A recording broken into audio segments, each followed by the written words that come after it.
That was a wake-up call. NASCAR has raced at Sonoma since 1989. Shane Van Gisbergen shows up and dominates in his first start.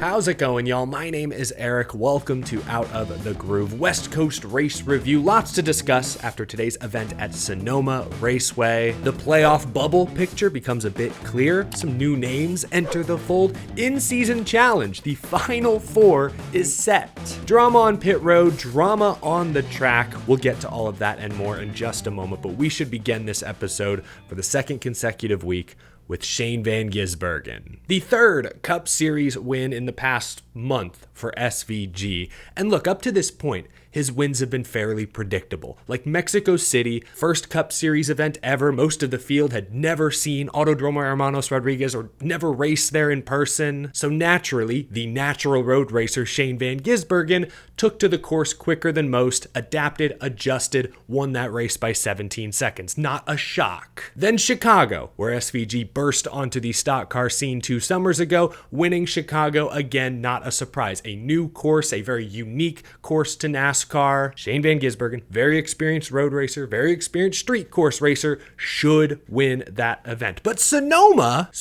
Raceway, that's supposed to be NASCAR's home turf. The NASCAR Cup Series has raced at Sonoma every year since 1989, minus 2020, the pandemic season that we don't like to talk about. For nearly 40 years, NASCAR's best have taken on wine country. Some of the drivers in the field today, like Kyle Busch, a 2-time Sonoma winner with over 2,000 laps of Cup Series experience. I looked up a few other numbers. Michael McDowell, considered a favorite today, over 1,200 laps of Cup experience at Sonoma. AJ Allmendinger, 1,300 plus. Kyle Larson, a 2-time Sonoma winner, defending race winner, 5-time pole winner, over 1,000 laps of just Cup Series experience. Not even talking about Xfinity or any other, just Cup experience. Yet it was Shane Van Gisbergen with zero Cup Series laps at Sonoma Raceway in his life. Before this weekend, it was Shane Van Gisbergen who not only won this race, he won the pole,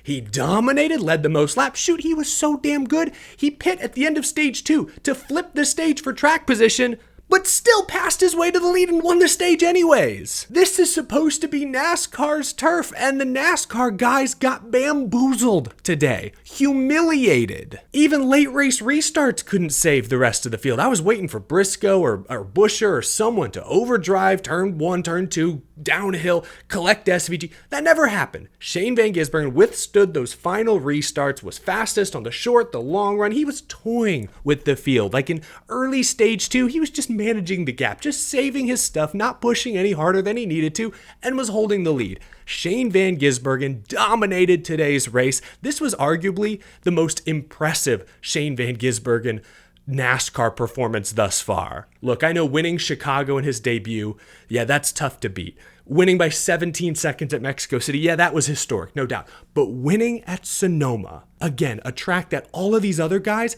have hundreds, if not thousands of laps of experience at, to win here in your Cup Series debut, just as, if not more, impressive than those other feats I just mentioned. 3 wins on the year now for Shane Van Gisbergen. That ties him with Kyle Larson, Denny Hamlin, Christopher Bell. Shane Van Gisbergen is tied for the most wins in Cup, and we are more than halfway through the 2025 season. Crazy, historic stuff. It turns out the only guy in Sonoma, California this weekend who may have been able to beat Shane Van Gisbergen was 18-year-old Connor Zilisch. Held him off in the Xfinity race on Saturday. I cannot wait to see SVG versus Connor Zilisch on Sundays more frequently, likely next year, especially on the road course races. 2 of the best in the world at 2 completely different points in their careers, both adjusting, both transitioning now to a stock car racing series that maybe wasn't in their initial plans. But that's where they find themselves now, and they stole the show Saturday, Sunday, all weekend long. Congratulations to Shane Van Gisbergen. Look, NASCAR desperately needs a superstar. They need a driver to separate themselves from the pack from time to time.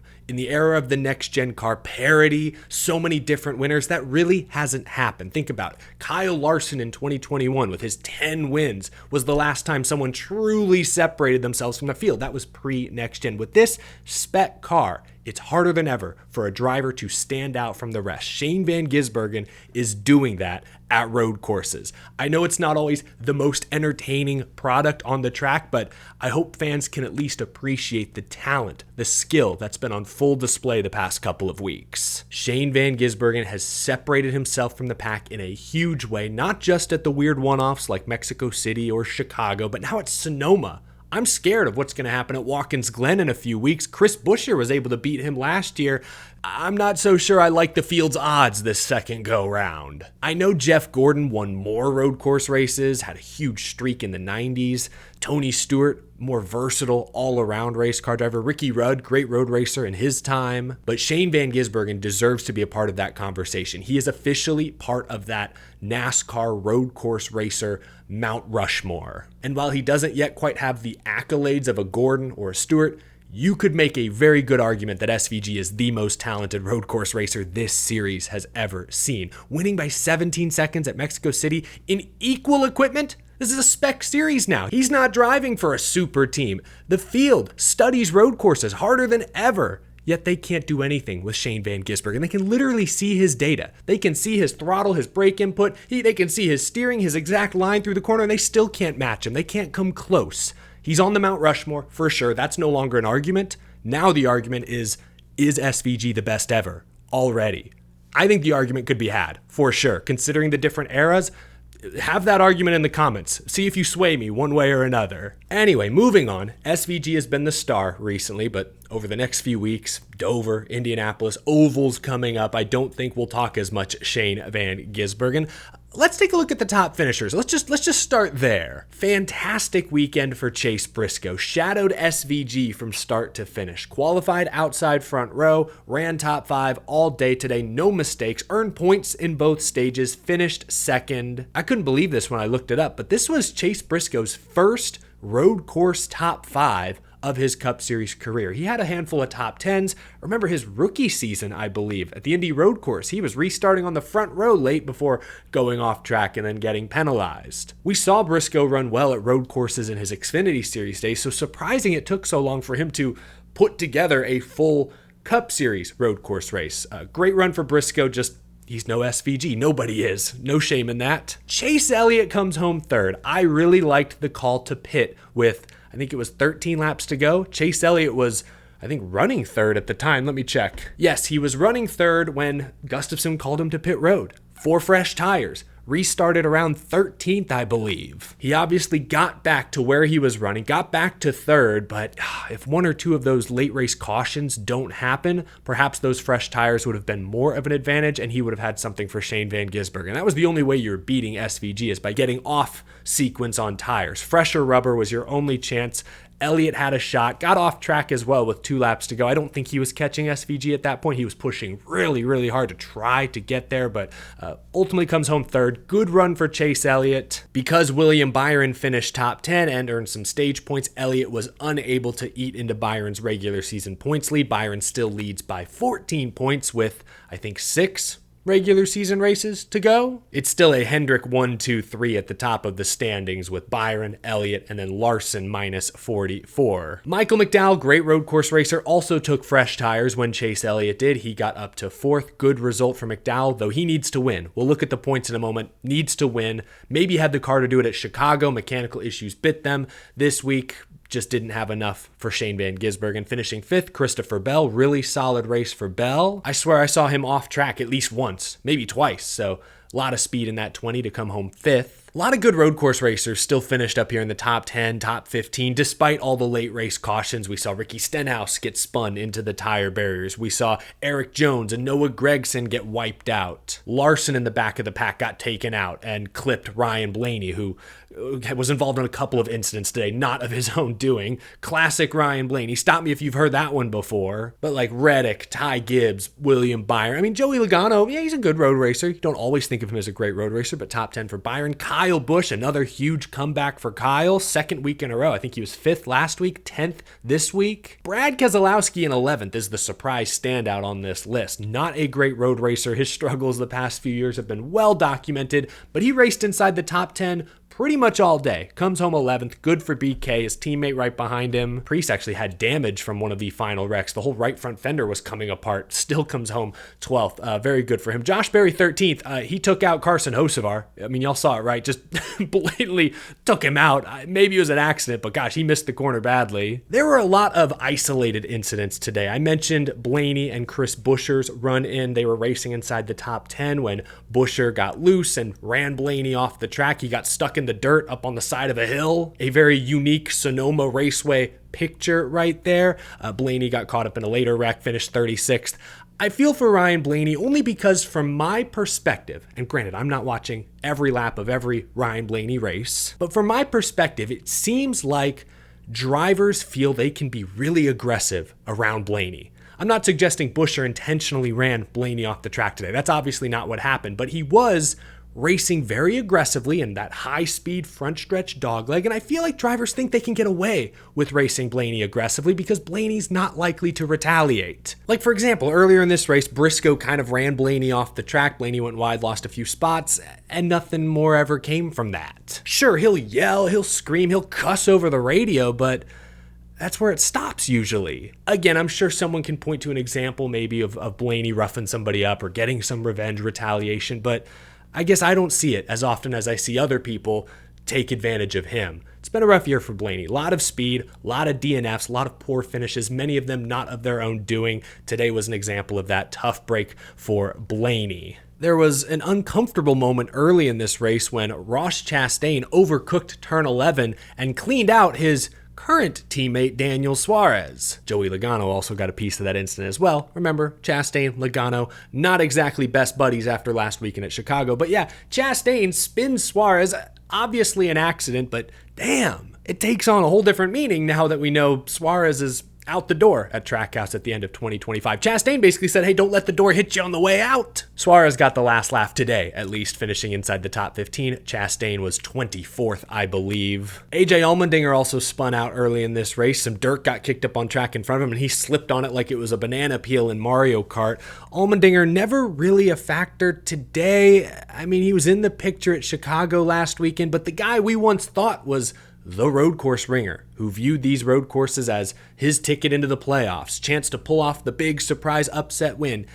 SVG's kind of stolen that spotlight from him, if I'm being completely honest. AJ's still a very good road racer, and he's working with less over at Colleague. They don't have the resources that Trackhouse does, but it's been a shame the last year or so. He doesn't really seem to be a factor as much as he used to be. Now, there was one other pretty big incident about midway through this race that got a lot of folks talking. Actually, it was really 2 or 3 separate incidents. And part of why it generated so much discussion is because at this point in the race, SVG was dominating. What else was there to talk about? But I'm, of course, talking about the incident between Ty Gibbs and Brad Keselowski's pit crew that led to a physical altercation on pit road between the 6 and 54 crews. Towards the end of stage 2, Ty Gibbs is called to pit road. He pulls into his box, but clips one of Brad Keselowski's crew members, knocks the tire from his arms. Keselowski was coming into pit road just behind Gibbs. Both teams finish their stops, drivers pull away, and then the Keselowski crew confronts Gibbs's crew, and there's a little scuffle. They had to be separated. As soon as the dust settled, everyone was trying to figure out what the heck just happened. Clearly,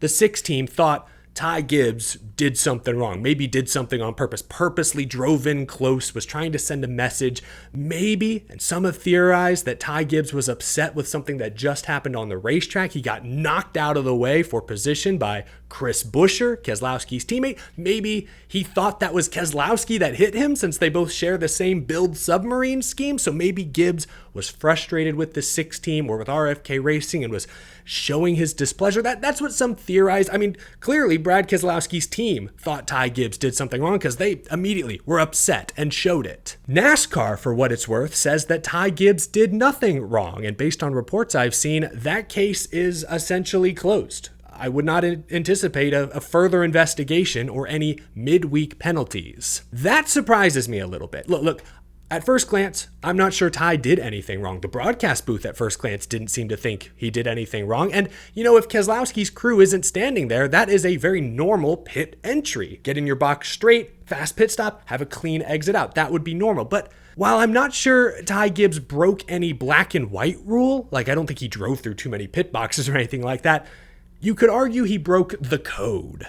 Teams are always communicating with their driver. Hey, you have to come around so-and-so, or hey, you have a clean box in. They're always telling drivers what's going on in the pit stalls around them so that the drivers can plan their entry and exit accordingly. Also, and I pointed this out on Twitter because it is just a fact, I took screenshots of Ty Gibbs's stage 1 versus stage 2 pit entry. Exact same situation. In both cases, Gibbs was pitting under green and he had the 6 pitting behind him. In both cases, the number 6 pit crew was standing on pit road like that, ready to change their own car's tires. But as you can see in this screenshot, in stage 1, Ty Gibbs gave the 6 team a lot of extra space. Look at that little orange hash mark on the ground. I'll circle it. Pay attention to where that is because this was at the end of stage 1. If we fast forward to the controversial stop at the end of stage 2, look at where the hash mark is. Ty Gibbs is much further to the left, much closer to the number 6 pit crew. Was that done on purpose? Was that an accident? If it was on purpose, is he violating any rule there? Again, he didn't drive through too many pit boxes. There is no black and white line he crossed. You could just argue he broke the code. He did not show the 6 team the respect they expected. Would that rise to the level of a penalty or a fine? I'm not sure. Ty Gibbs has been fined for pit road misbehavior in the past. Remember a couple years ago, he swerved at Dillon on pit road at Texas and got hit with a pretty hefty fine. So it's hard to give Ty Gibbs the benefit of the doubt, but maybe this is all a big misunderstanding. It's hard to say. I am disappointed to hear that NASCAR won't be investigating this further. In fact, one report I saw suggested they actually might investigate the pit crew altercation.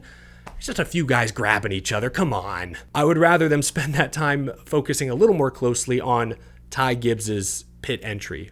Does it rise to unsafe status? Was it overly reckless? Did he put others in a dangerous situation? Pit road is a delicate place. I know those guys have fire suits and helmets, but they're largely unprotected, surrounded by 3,000-pound machines. I cannot judge Ty Gibbs's intention with any certainty, but I can point to the facts that he entered pit road or his pit stall very differently, stage 1 versus stage 2. I am disappointed that NASCAR won't at least look into that a bit more, considering Ty Gibbs's somewhat rocky history. But that's just my take. Maybe you see things a different way. Let me know down in the comment section below. Quick look at the playoff standings, specifically the playoff bubble. Not much has changed 13th through 17th. In fact, the difference between Bubba Wallace and Ryan Preece is still exactly 3 points. One notable is that Kyle Busch has worked himself back up into the top 20, only 37 points out. I still feel like that line is going to move up at least one spot. We have Watkins Glen, which maybe at this point we should just pencil in for SVG. But then there's still Daytona. Daytona is still coming up. And last year with Chase Briscoe and Austin Dillon, last summer proved that every race can be a wild card race. We could see some surprise winners. Keselowski's shown a lot of speed lately. Ty Gibbs sneaking onto the list. So I still feel like the cut line is closer to Bowman or Buescher, but hey, Kyle Busch only 37 points behind Bubba Wallace right now. Preece continuing to make his presence known. There's a look at the playoffs, the bubble, with I think 6 races to go. I keep saying that. I haven't actually checked. Is there 6 to go? 1, 2, 3, 4, 5, 6. Unless I miscounted. Yes, 6. 6 regular season races to go. Oh, and with that, the point standings have turned into the Groovy Gauge, powered by electric e-bikes. Was Sonoma Raceway a good race? I have a feeling fans will be split on this one. As Sonoma Raceway races go, I felt it was pretty compelling. Track was slick. Already talked about the many different incidents, drivers pushing too hard, making mistakes, making enemies. The problem was the race for the win was never that compelling. Felt like Shane Van Gisbergen had control of this one pretty much from the get-go. I feel similar today to how I felt last Sunday after Chicago. I think I gave last week a 65%, a little above average race. I think I'll give the same score here today, 65%. Fine race, solid, not amazing, but decent, especially by modern Sonoma Raceway standards. Wasn't always a barn burner up front, but we can at least respect and appreciate Shane Van Gisbergen's talents put on full display once more. Hey y'all, Eric in the editing bay here, coming to you on my phone. I completely forgot to talk about the highlight of the day. 32 seed Ty Dillon bumping his way past Alex Bowman in the final quarter to advance to the in-season challenge Final Four. That's crazy. He'll go up against John Hunter Nemechek next week, I believe. On the other side of the bracket, it's Ty Gibbs versus, I believe, Tyler Reddick. So you got Ty versus Ty on one side. Nemechek versus Ty. That's 3 ties. 3 out of 4 ties in the Final Four in the in-season challenge. Crazy stuff, but shout out to Ty Dillon. I feel bad for Alex Bowman. Lost a couple spots he probably didn't deserve to. But, Ty Dillon making his presence felt in the in-season tournament. That's crazy. Just the Cinderella story keeps continuing. No pumpkin mode, not quite yet. No. That is it for today's episode. I think we've covered everything I wanted to discuss. Let me know your thoughts down in the comment section below. Some divisive questions asked in this show today. Is Shane Van Gisbergen the best road racer NASCAR has ever seen? I want y'all to answer that down below. I also want you to chime in on the Ty Gibbs pit road controversy. Is there a controversy? Is it cut and dry one way or another? Let me know what you think down in the comment section below. But that's it for me. Thanks for watching. Leave a like if you enjoyed this video. Subscribe for more NASCAR content every day, every week, all year long. I greatly appreciate your very generous support. I'll see you later this week. Have a great rest of your weekend, folks. I'll talk to you again soon.